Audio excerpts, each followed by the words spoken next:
old anti-war activist. I belong to different organizations.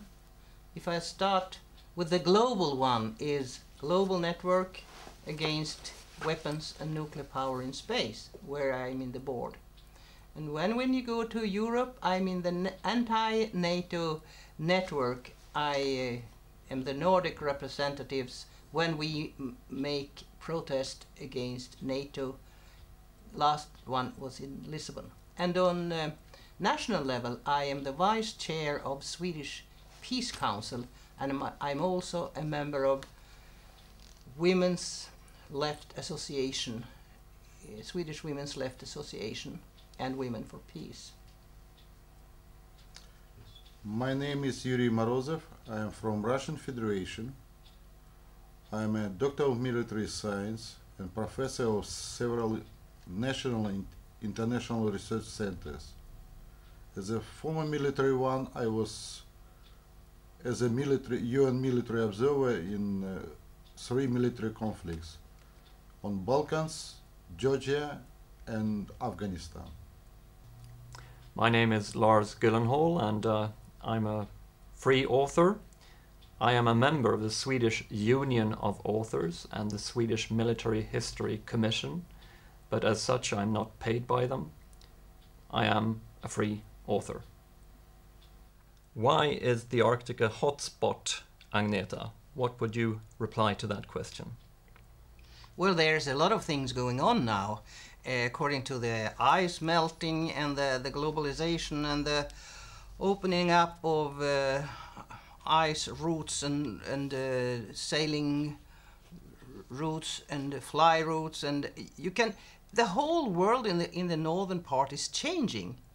But what is there under the ice, it wasn't until recently discovered that there are resources that can be used for an even more consumption, oil and gas consumption society, specifically the West. And we see the latest wars, Afghanistan, Iraq, and even Libya probably have the pretext for oil.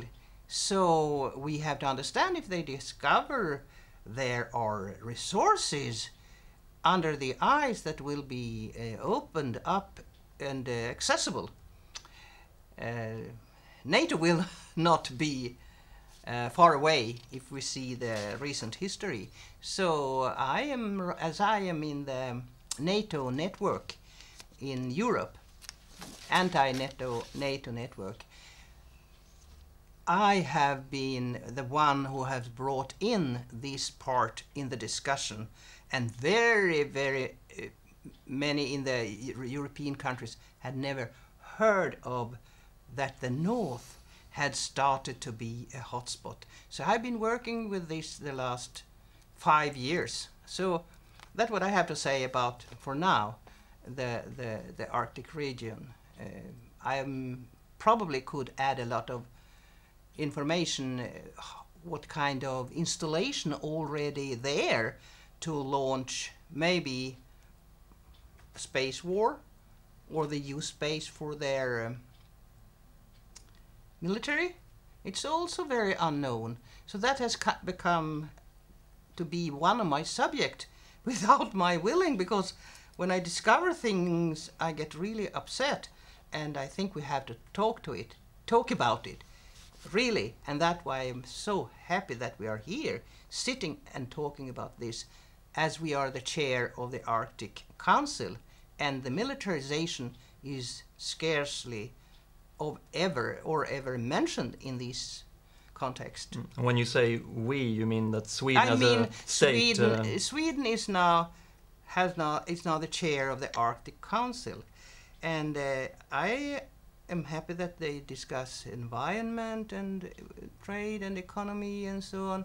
But the militarization is, as far as I can see, hardly mentioned, and it's dangerous if we see we who follow it is a lot. I would use the word alarming situation. Yes. Now, Yury, replying to the same question, I suspect that you may agree with Agneta on several points. Can you say which points you have slightly different opinions about, and perhaps also when you think the Arctic started to become a hotspot? As soon as the ice start melting.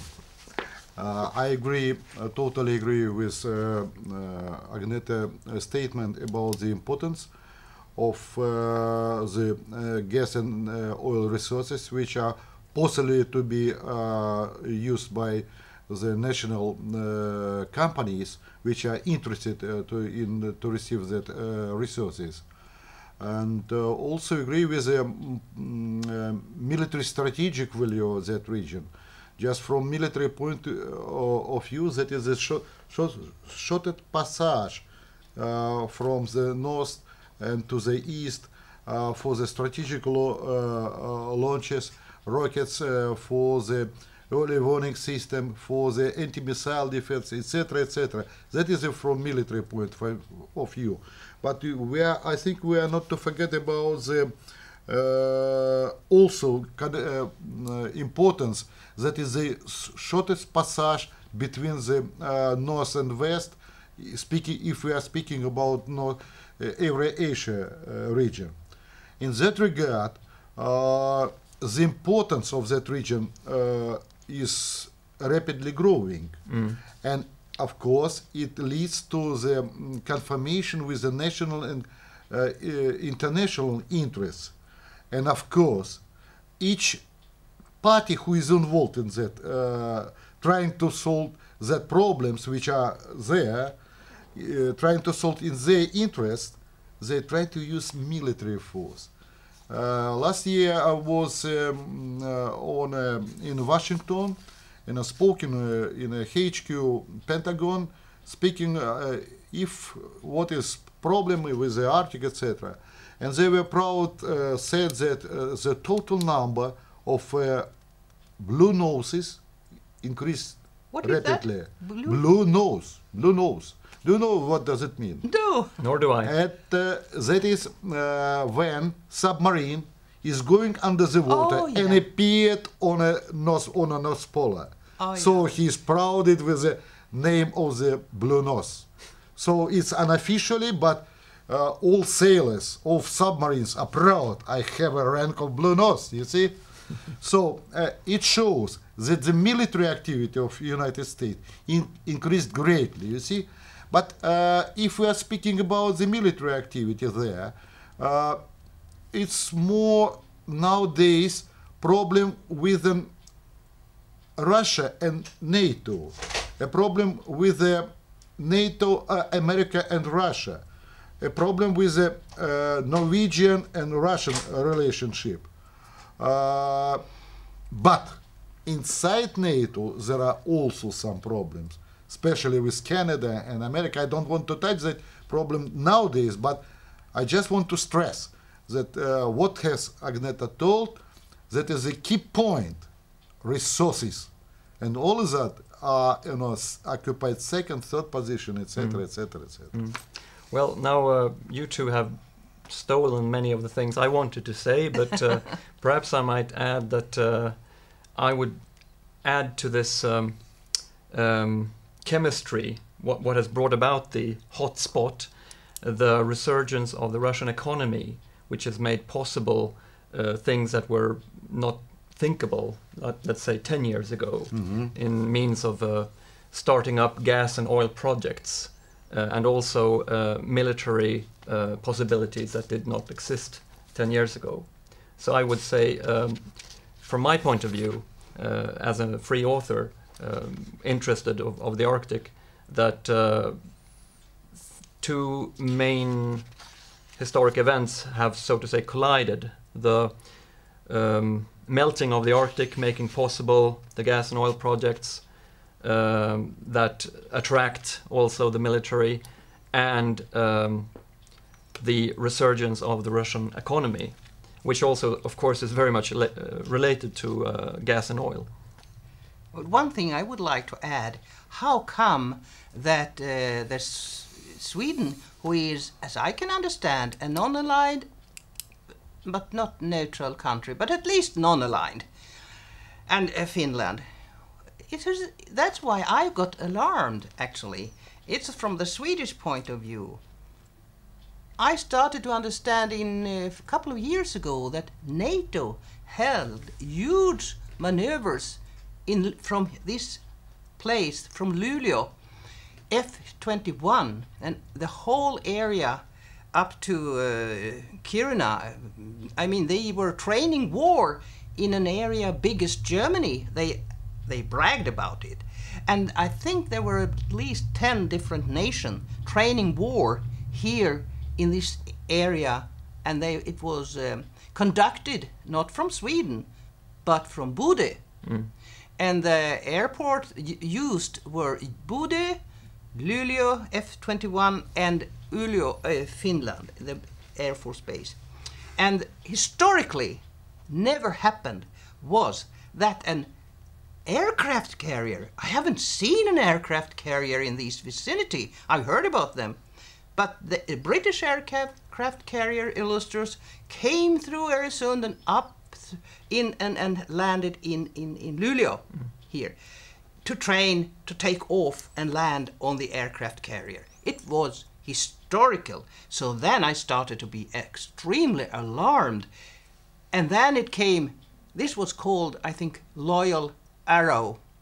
It is a terrible name, actually. So the youngsters baptized it to Royal Error. Yes. That was a good one. So from that on, it has been another cold response up in. That's an annual exercise. Sure, in Nordic. It's on Swedish soil. So it continues, and the last summer it was sort of shaking that U.S. Air Force, who has trained here with the Loyal Arrow, they liked the area so much because they could go there and recognize and have their maneuver, and they came back and trained bombing at London Airfield outside Colleagues. And I think that was the worst thing I have experienced, and I think then it started to at least pay attention to the south because we know so little. But then we formed a group, we're calling it a group for neutrality and non-aligned. So we have started to work more about this since then because we were really alarmed. And the explanation was, drifting to Arctic, was this, even in the newspapers, this is for the development of Arctic. It was said as a scenario. A scenario, yes. It was the first time ever I heard that these non-aligned country took part in a NATO exercise. Bluntly, earlier it was Partnership for Peace, but now it was conducted in NATO regime. Even NATO Response Force. Yes, yes. Which is like the spearhead. Yeah. Now, this is when I got really interested of the Arctic in connection with Loyal Arrow, which was the official name then. Yeah. And we tried then, with an interest in this, to listen what Russia had to say about both Loyal Arrow and the annual exercise called Response. And I was able to find some comments by your foreign minister, Mr. Lavrov, and there were also some Russian newspapers, some of the larger newspapers, who did write about these exercises. But to sum things up, as far as I know, and please correct me there if you have some other information, what I found out from the Russian mass media about these exercises was that there was no massive critique from the official Russian head of foreign policy and state. There was critique, but it was mild, if I may say so. What is your opinion, and do you agree with what I just said? You see, it's an interesting question. First of all, that called response maneuvers, they are on a neutral territory, rather far from the Russia. So what can officials, I mean Minister of Foreign Affairs, tell about that? That he is not satisfied of that? its own business of Scandinavian countries who are on a military bloc or who are neutral. That is their business. But as former military expert, I must say, against whom it's directed such maneuvers? Who is the main target? Because you have to prepare for the future war, but with whom? If you look on a map, the only one country is who is not a member of NATO or is not neutral. That is Russia. About the strengthening of manpower, it's quite clear that in comparison with the first year of that maneuvers, the total strength of the military forces steady increased. More participants. More participants, more combat aircraft, more warships, more submarines, etc., etc., etc. Naive questions. Why the number is increased? So the broader part of the military power are to be ready where to participate in a conflict on the northern area. That is, for me, clear like a military expert. But I'm rather upset, truly speaking, with you, that neutral countries are also make their input in the militarization of that region. If we are speaking about Arctic zone, we are not to remember that is not only the water and the ice, that is also cosmic area. And as far as I know, that even in your country, a lot of things of double use are provided. And just I want to receive some comments coming from Agneta. If you can tell me about so-called Swedish input in possible militarization of the cosmic area, whatever, related with the North Pole. Well, in 2005, there was a report from the, I think it was Trade Department, and it's a rather heavy report that states in Sweden. I'm talking about Sweden Department now. Of Trade. Yeah, to make space one of the important areas, even space and equipment and research for future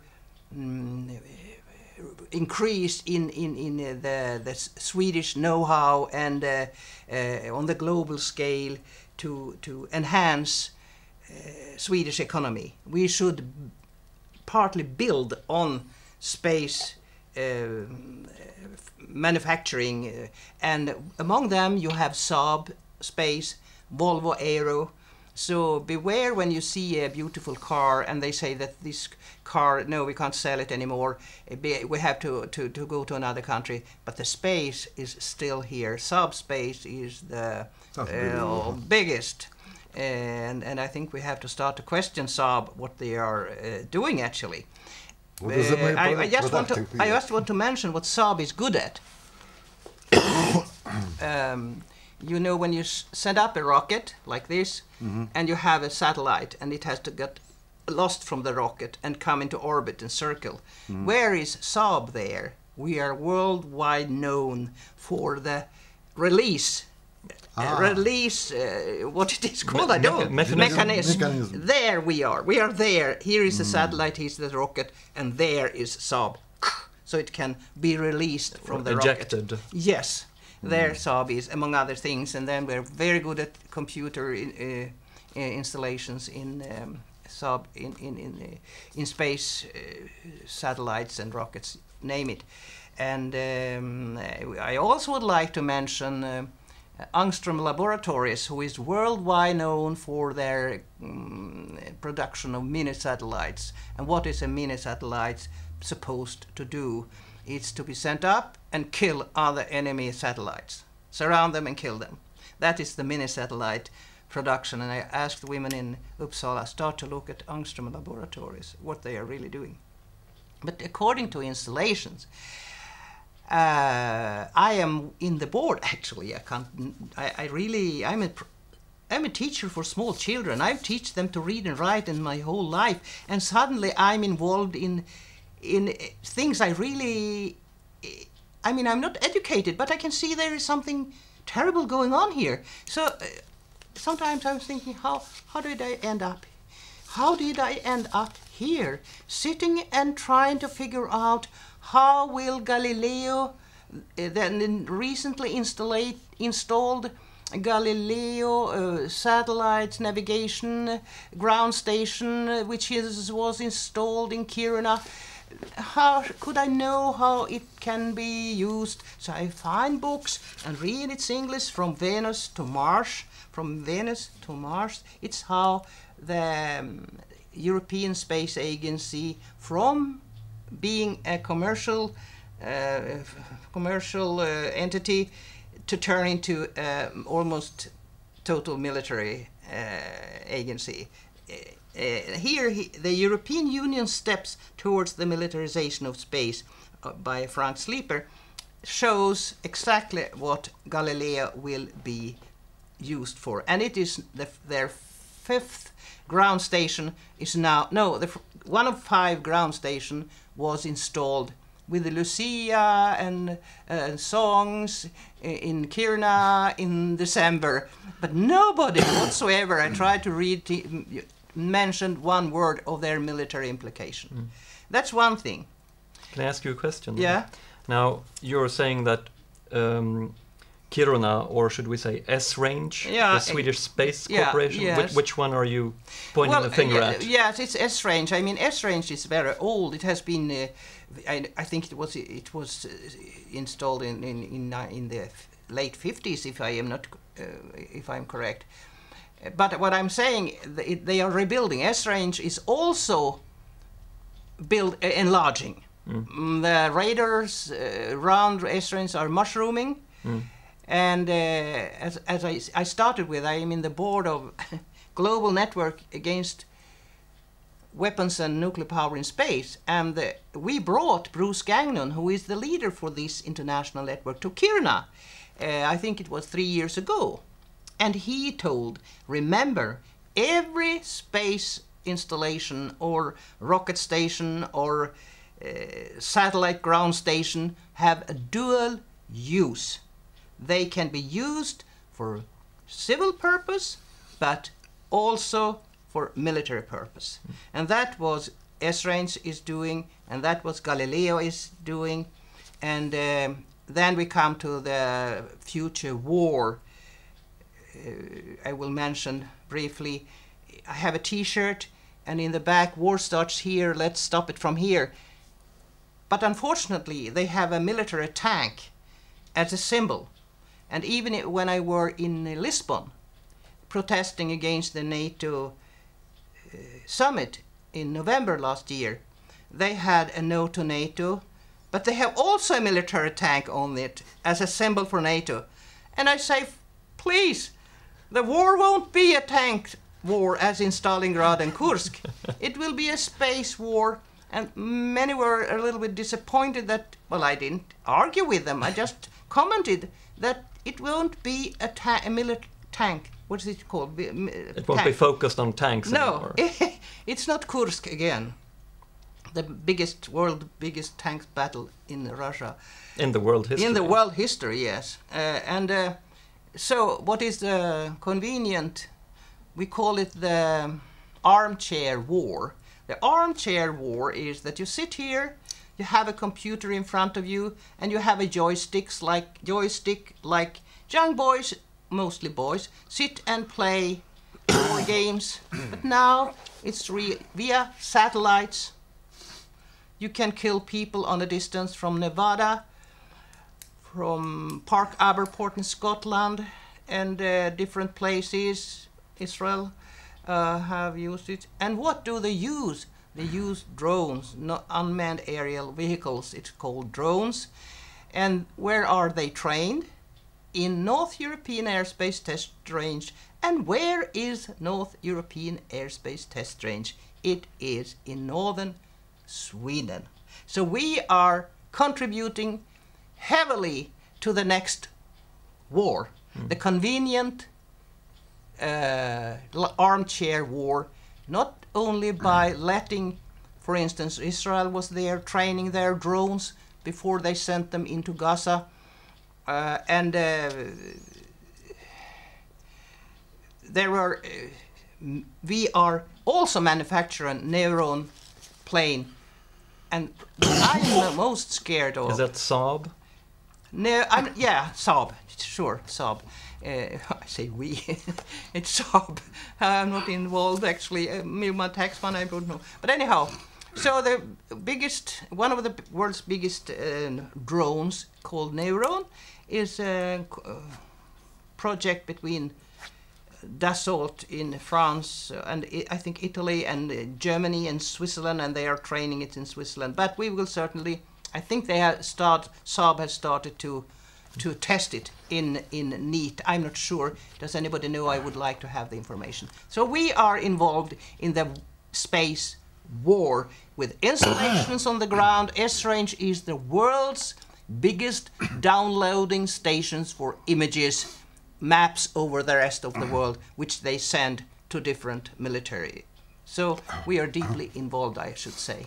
Agneta, you broke my heart, because in Moscow I have a car named Saab. Yeah. You see, so I work for the benefit of a war. Oh, yes, I'm ashamed. Yeah. Hope that Volvo is not involved in that process. Otherwise, I had to be changed that car. Yeah.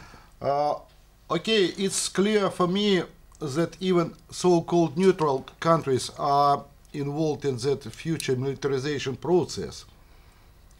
And of course, I want to note you that if we make all the data of the most important events which are happening on that territory, who is the initiator of that process? And one of the main players, of course, is United States, but Russia also has their own interests there. And what do the Western society expect from Russian Federation? What they will be doing? Of course, they will be done. It will be done. Another step, of course, military one. Is it is military one? It will be responsible like a military one. In that regard, two parties. I mean, from one side West, another side Russia. Step by step, they aggravate tension in that region. So, such is the reality. You know, if the rifle is on a wall, on a proper time, he had to shoot. It's Chekhov was told, our Russian writer. So, if everything ought to be ready for the using the force, that is only to the time when it happens. And of course, the primary mission of all human beings, I think, to stop such military preparation even in the beginning, otherwise we are to be late. Now, let me say, if I may, that I think it's very much time that we start to bring this up to the general public, so that we definitely can try to at least try to stop the development.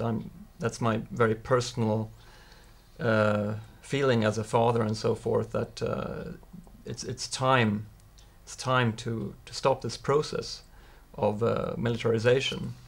Now, to make the picture complete here, perhaps for the record, but nevertheless, I think it's important to mention that the same year as this Loyal Arrow exercise that we have mentioned, which was 2009, that we also had some major Russian exercises. The Russian exercises Zapad, which means West, and Ladoga. And these two exercises, they were almost simultaneous. And there were different figures presented about the size of the exercise, or exercises. It's a bit of a question there if it was one or two, but let's take it from the sources that they were actually 2 exercises. Nevertheless, the former Russian ambassador to Finland, he put a figure in an article he wrote in Nezavismaya Gazeta that there were some 60,000 soldiers involved. Now, official state sources in Russia at the time mentioned between 15 and 20,000, if memory served me right. So let's take this lower figure, even if the former Russian ambassador to Finland might seem a very good source. Let's forget about him and stick to the lower figure, 15 to 20,000 troops on exercise in the both Baltic area and the Murmansk area in 2009. And that should be compared, I think, to the Loyal exercise, the Loyal Arrow exercise of about 2,000 participants. Now that is a low figure, but on the other hand, as I'm sure you're about to bring up, we had this historic first with an aircraft carrier, and I'm totally in agreement with you there that that is a really spectacular event with an aircraft carrier up in the Gulf of Bosnia. We've never had that. No. So even though Loyal Arrow was smaller in troops, if you look at the heavy weaponry, Absolutely. it was a very important exercise. So let's say they're somewhat equal then, Loyal Arrow and Zapad and Ladoga. I'm disagreeing, Nils. You see, Lars. Lars, sorry. Lars, I'm disagreeing in one case. Yes. We have a joke about our generals that they usually prepared for the previous war, but not for the future. As Agneta was totally right, it will be future war will be unmanned and started and ended in the cosmos or in an air area. But we are still using brigades, battalion, inoffensive, defensive. That is the World War II. But if you look on a map of Russian Federation, where is the Baltic states or Kaliningrad area from where they started, yeah? And where is the Murmansk? What is the distance between them? And west of maneuvers named Zapad West. Yes. They even that is not directed to the North Pole or whatever, yeah? It catches the Moscow region up to the Ural Hills. So that is the territory of all Europe doubled. So the name of the West, it means that armed forces are to solve problems in a nearby Baltic Sea, on other places, even in a deep territory, you see. As for the Ladoga, it might be closer, but the number of military power involved are a little bit later, like you have mentioned. But of course, it was involved more regiments, not combat vehicles which will be used in the future. Why? Because until now, I think this year we are to celebrate the 20th anniversary of reformed armed forces. Can you imagine? 20 years for reforming armed forces. It's something unbelievable. Everything structure had changed, etc., etc., etc. In that regard, I'm afraid that our army is not ready until now for the future war. But we are to protect ourselves. What we have in our hands, it's quite clear. Nuclear weapon. It means, and it is written in our constitution, if the aggressor will become, we are to use nuclear weapon. It's very dangerous for the whole generation of our planet, because you understood perfectly well, that is the end of civilization. Of course, if situation will be stable, etc., etc., and we have huge amount of conventional weapon, etc., etc., might be it will be a war in a cosmos, in the air. But until now, if Russia is not ready for that future war, they might be used nuclear weapon. It's necessary to understand why its situation started to be a danger.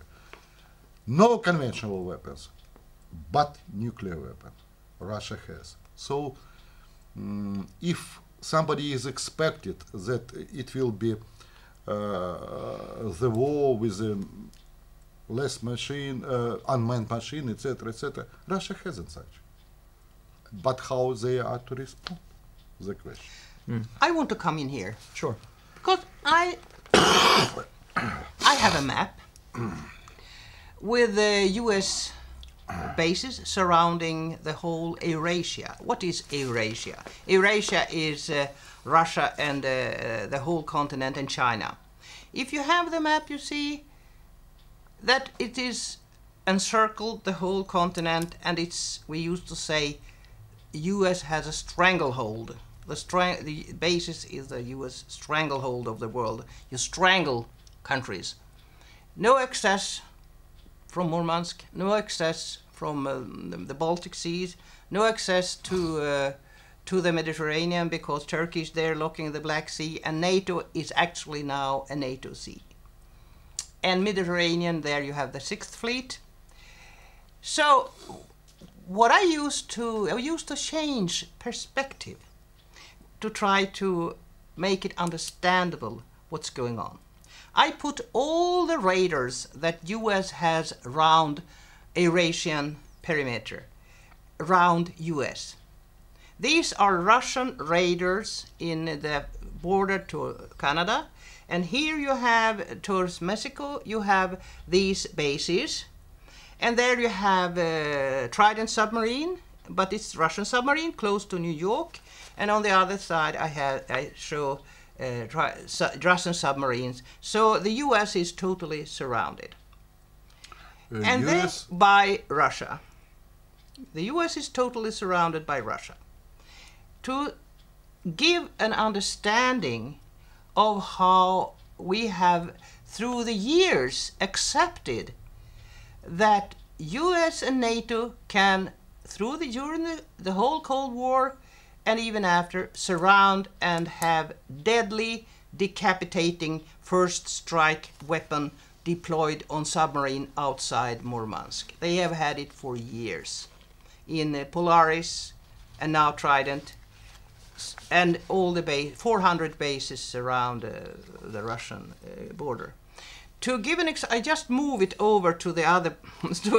So we who are a little bit elder, we remember the Cuba crisis, when it was almost the terrible nuclear war. On the brink. On the brink. Why? We remember the picture from TV.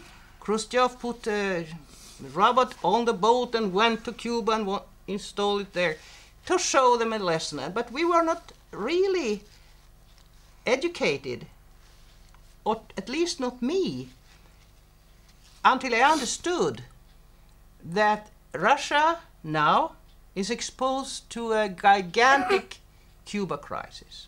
A gigantic Cuba crisis. And then we get surprised that they gather, and they have no whatsoever. They have one marine base in Syria, and I think they also have early warning stations outside around Russia, and in the stands, Uzbekistan, Tajikistan. I'm not sure how it is. Two. We have only two. Yeah, but because it changed. But if we just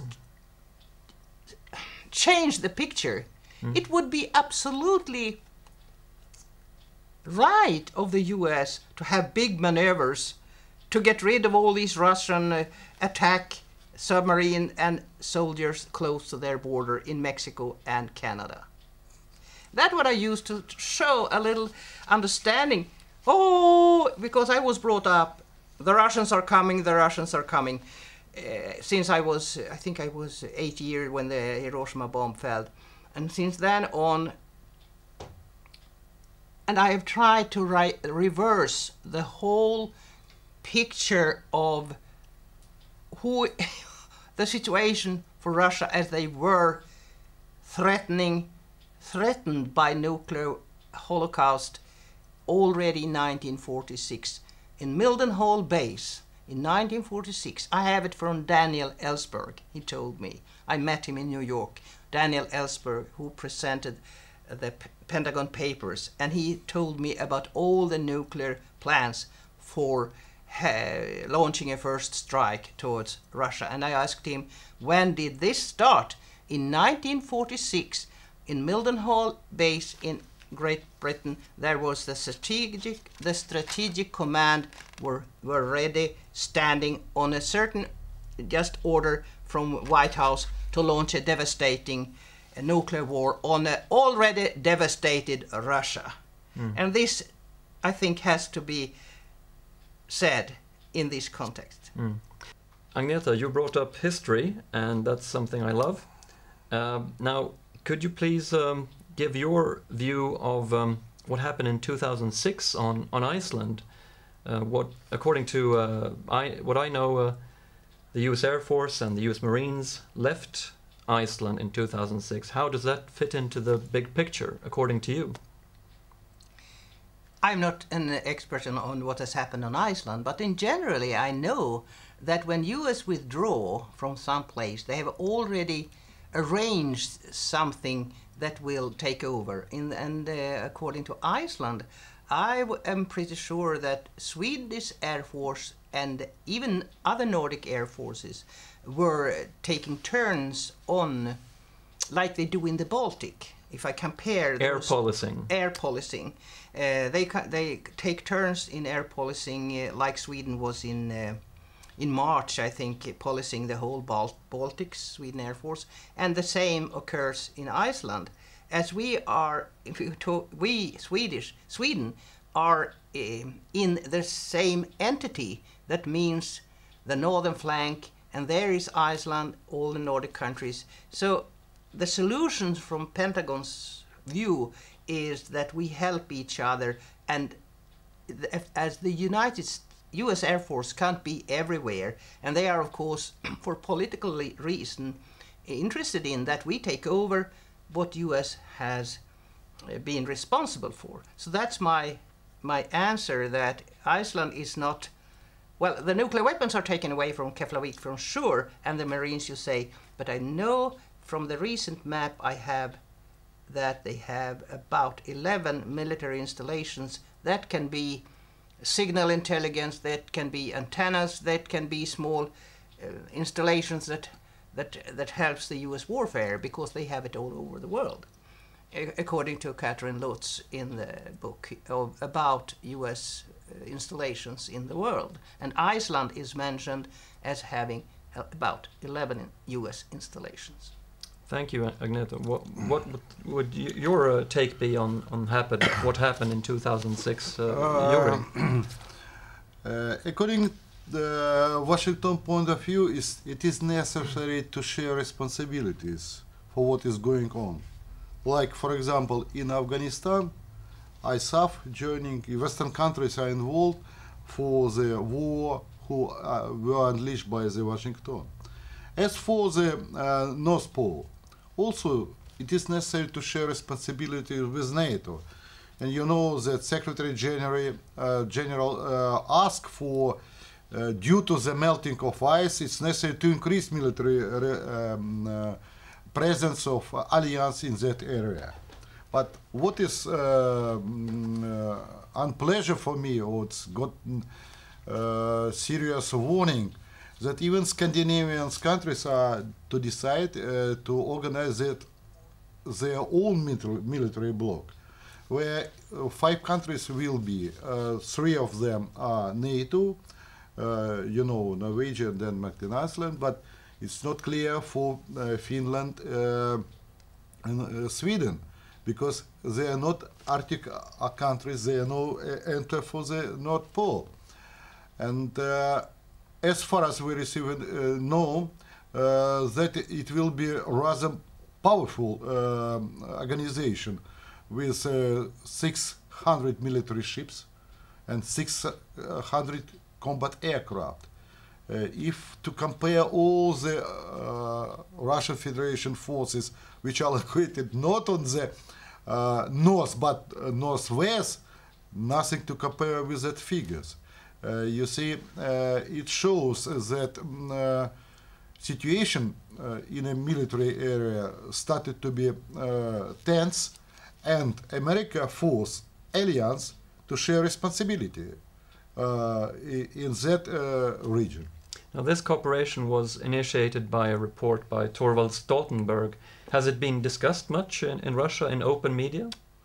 Well, it was not discussed the idea of creation that board, but it was a lot of analytic job to what it's leaded and what might be the final results of that. You mean that reports have been written yes, that aren't necessarily open? Yes, that is first, and of course it was a several special TV program about the militarization of the Arctic and creation a new military stick, it's possible to say, right. On Russian TV. Mm-hmm. So, speaking then more about solutions, which steps do you think Sweden specifically could take towards making the situation here more peaceful and less towards a military build-up?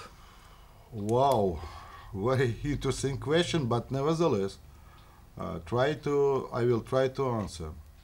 First of all, I think we are to inform people what is going on. People, experts who are familiar with that situation, are to be needed to inform another people what is going on in that region. For that use, it's necessary, of course, to use mass media, very accurate but active. I think that is the first step. Second step, it might be that to remind that your country is neutral country.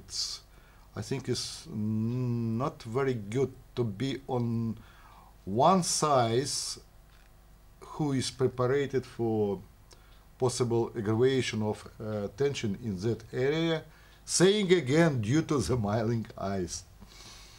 And the third step, I think, we people are to speak a lot to welcome each other for different levels of international conference, arouse that questions, and through the think tanks meetings, try to find solutions. What are we do ourselves? What must be done on a national level? What international organization, sometimes closing their eyes, but saying that they are for peace, what they are do in order to stop scenario of possible military conflicts in the Arctic region. It's just in general, but truly speaking, it's necessary seriously go for the research, not on national level, but on international level, where all interested parties are to be involved in that process. And of course, the final results will be shown.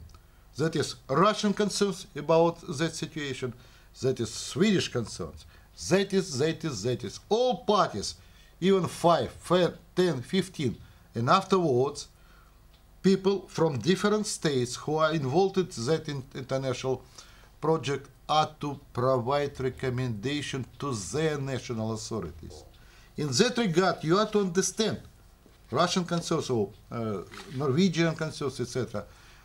We think that in that way are to be done next steps, 1, 2, 3, 4, but it needs good analytic job, not for 15 minutes, maybe 1 or 3 years, do not know, but I think on expert level it should be done.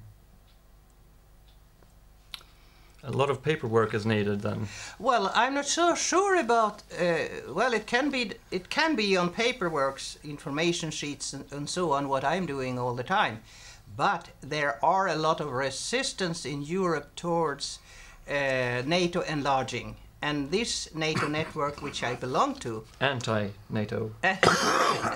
anti-NATO network, which are meeting every time NATO has a summit, like in Strasbourg we were there, like in Lisbon in November we were there, and we will be in Washington or New York next NATO meeting. But to inform this NATO network what's going on in the north, because I must admit that I got an award, Peace in Space Award in Andover in Boston in June.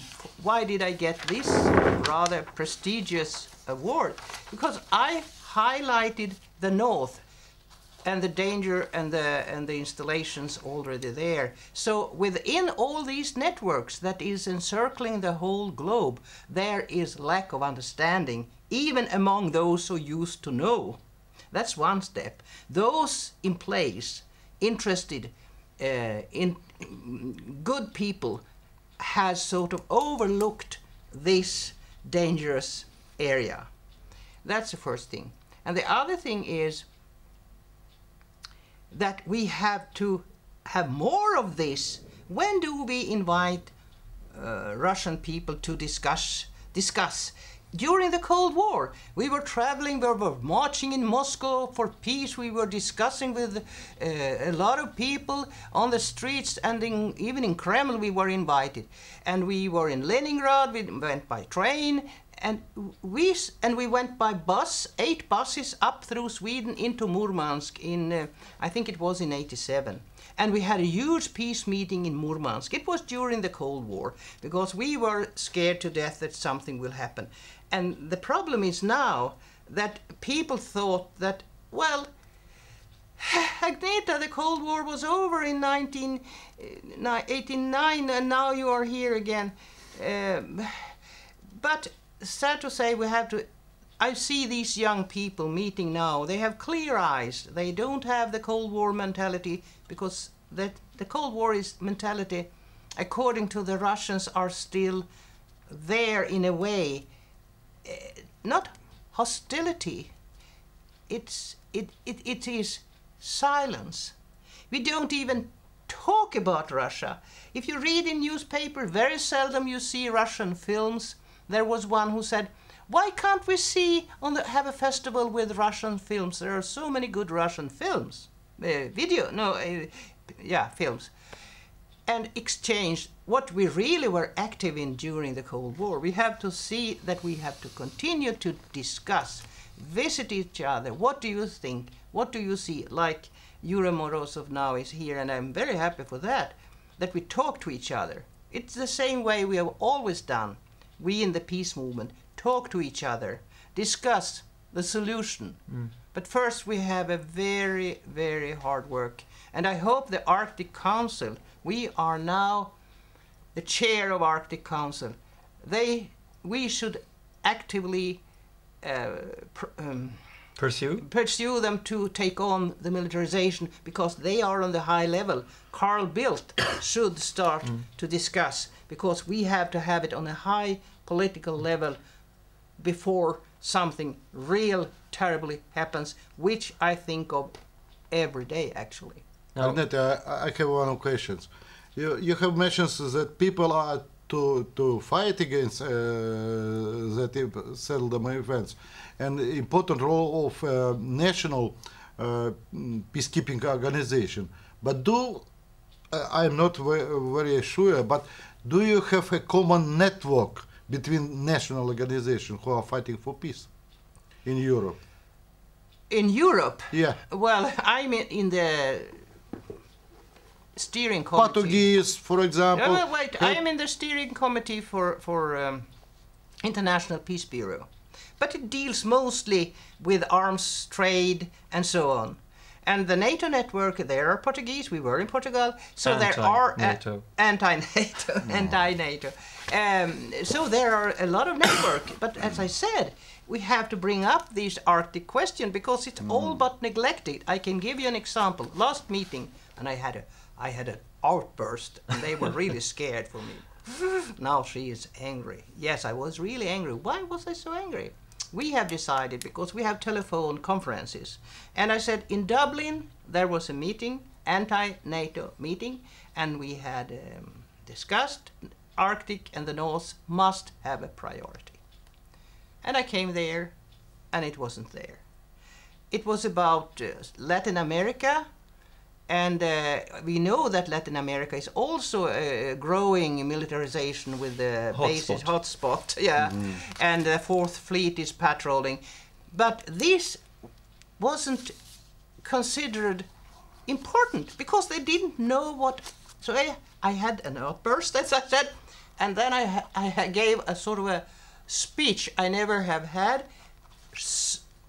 telling what's going on, and people were like this.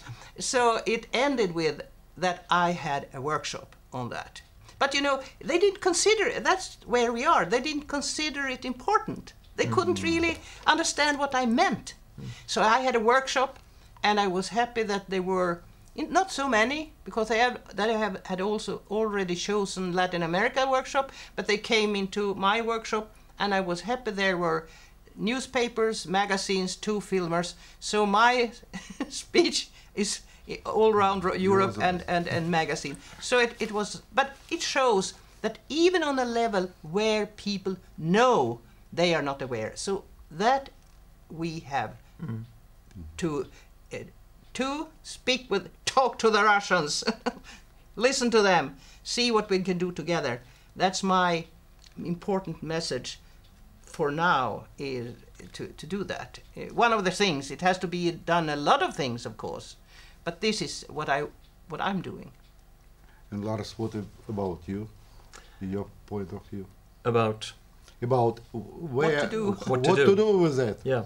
Well, I hope, but I'm not so sure, that the Arctic Council and now the Swedish chairmanship could be used to bring up the issue. But I'm not sure. What do you think the Russian government would think if Sweden would, so to say, bring up the issue of militarization in the Arctic Council? Would Russia feel that it was a appropriate organ? Absolutely. Yes. Absolutely. Totally agree with you. It's a very good idea, and if it will be runs from, for example, from representative of Russian Federation, like in a period of Cold War, it will be said, "Oh, Moscow propaganda." You see, sometimes I'm afraid for that. But if another country will tell about that, it's wonderful. And even if that country belongs to the neutral state. Right. Now we are more and more speaking about just being alliance-free. Now, if I'm talking about the Swedish state now, the Swedish state is stressing not neutrality, rather not using that term, but just saying Sweden is alliance-free. In general saying. Yes, you see, you're using the term which is most known. Yeah. But you mean the same thing. Oh, of course. Yes. Of course. Right. Okay. Okay. Well, otherwise, if you ask me about my view and my ideas, perhaps you should bring something to the table when this does come to the table. If it's in the Arctic Council or somewhere else, I don't know. But eventually, I think there has been so much build-up already that you just can't ignore these things now. We have this, for example, in the mass media now in Sweden, we're going to have a breakthrough, I believe, quite soon with the series with 4 programs about the struggle in the Arctic. So I do believe things are going to change. But when they do, then eventually, do you think it would be possible for the Russian Federation to bring up to the table proposals which would be rather dramatic? Like right now, 1 week ago, in the largest paper in Sweden, Dagens Nyheter, it was on the front page, the Arctic Brigades, which your Minister of Defense has proposed to create. 2 Arctic Brigades. One is going to be initiated this year, and the other one sometime after. And that's a rather major thing for the Arctic area, with brigades speaking in that size, not battalions, but brigades. Do you think Russia perhaps, now very theoretically, could bring to the table to perhaps stall that process to make possible a new dialogue, to say we can wait a little bit if we can have some dialogue now? Do you think that's a possibility? Yeah, of course. Even from an economic point of view, it will be desirable for Russian Federation. You know that until now we are under the influence of the consequences of the economic crisis, you see. Still today. Still today, yeah. And of course, to create brigade, it's a lot of money to be needed, you see, to install it, barracks, etc., etc. It's huge amount of money. And of course, as I was told, that we are one step ago again after NATO, sorry. We are several steps ago after America. So for us, rush for competitions is useless, you see. But what was said by our Minister of Defense, we are to protect our territory. But if a break or for negotiation will be started, that is good in order we are to save at least money, and situation might be more stable there, because on that area will arise a military force against somebody prepared, because it's, for the army it's useless to prepare for war with nobody. You see, it's impossible to understand what is going on. For what it's necessary, such army. The political tool. Yes, absolutely. So, in that regard, your proposals is rather, if it will be realized, it will be rather effective. Now, one thing that I've been thinking about quite a lot lately is that, you know, even if nothing really happens between the parties, I mean Russia and NATO, you have all this hardware which is quite often related to nuclear engines or nuclear arms.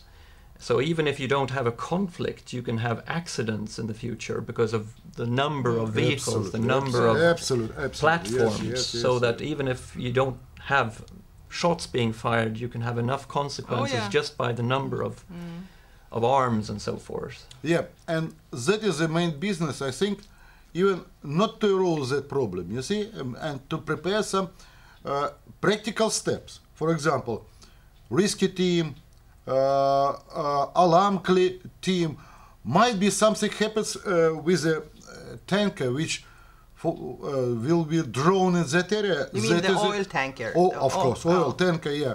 If you drawn, that is a not national tragedy, that is a regional tragedy, might be.